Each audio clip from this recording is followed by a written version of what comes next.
next up, we have the co-founder and president of the gaming company. It's called Riot Games. I want to welcome to the show Marc Merrill. Hi, Happy Friday. Thank you. What is Riot Games? So Riot Games is an online game developer and publisher. Our flagship title is a game called League of Legends, actually the one title we've really launched to date, unless you also count a recent title we launched called Teamfight Tactics. League of Legends is the largest online PC game in the world, and we're the #1 esport in the world as well. So started the company in 2006, and it's been a labor of love. Yeah. So what's it been like? How do you start a game, and why does it take off? And did you ever think it would really take off like this, 10 years ago? Absolutely not. So my partner and I when we started the company, we were 24 and 25 years old. We had no professional software development experience, and we were two gamers with a dream, essentially. And but we believed that we knew where the game industry was going to be going, where it was transitioning from a packaged goods business where you buy games at retail into a direct relationship with players, more as a service.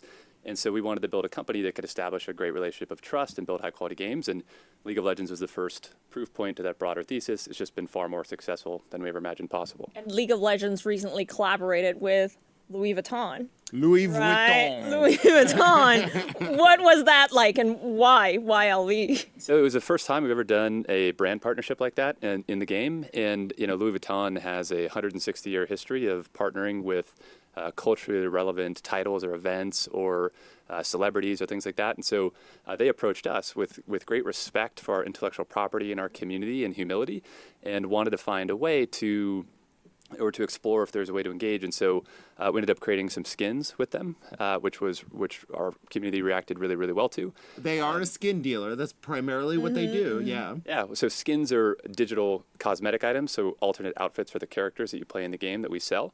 And then they made a trophy case for our World Championships. And so it's been a great collaboration. We have our World Championship finals this Sunday in Paris. We just did our press event today at the Eiffel Tower, and it's been really, really fun. Wow, and you're making them speak English in France, I imagine?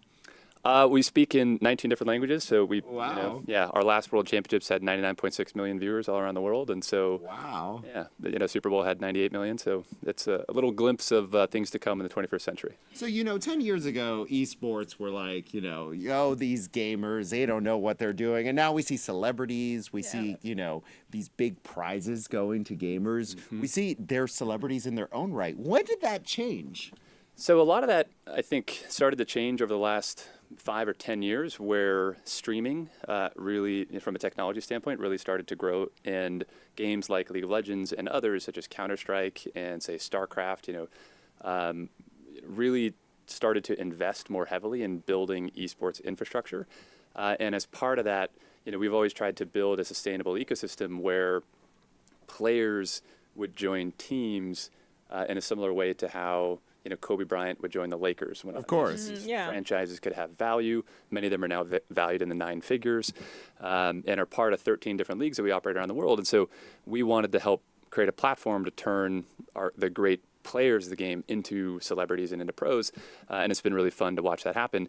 But a lot of them didn't have the benefit of Little League infrastructure, so we had to figure out how to build broadcast capabilities ourselves and how to go train journalists. And so we did improv classes, and it's just, we've stumbled and made mistakes all along the way, but it's been really, really fun trying to add value to gamers around the world. And now I think we're really just getting started, and there's a lot of things to be excited about. Well, I don't know about you, but I know me and a lot of my friends, we are that kind of gamers that once we get into a game, we'll get lost, we'll get so addicted, and it's just so time consuming. And part of us, we enjoy playing the games. I don't have time to play. But I don't have time to play. I mean, the you have game. less time than I do, Julia. Right, I do. And what do you say to people like us? It's not like we don't want to play our games. It's just can't stay up all night. I mean, do you have time to play the game? Well, so I prioritized the time to play a game. My wife's an entrepreneur. She's going to be on the show shortly. We have 2 kids. We're both building companies, and time is a precious commodity.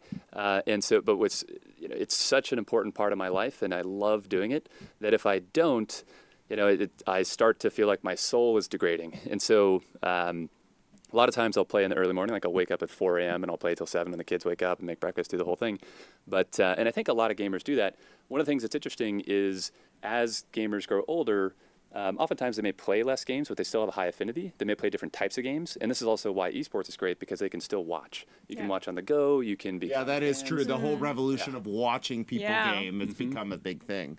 So before you go, we want to know advice, because not everyone makes it in entrepreneurship, but this is a growing area. People, when they think about entrepreneurship, they think about selling a product or, very old economy, right? This is very new economy, cutting edge. Right. What's your advice for someone who wants to get into the business of gaming? That they may not even know that well to begin with, because this thing, let's say 10 years ago, new, you did not even Right. know, right? Yeah, well, my partner and I joke that if knowing what we know now, we wouldn't have invested in ourselves back in the day because of how improbable and hard it was.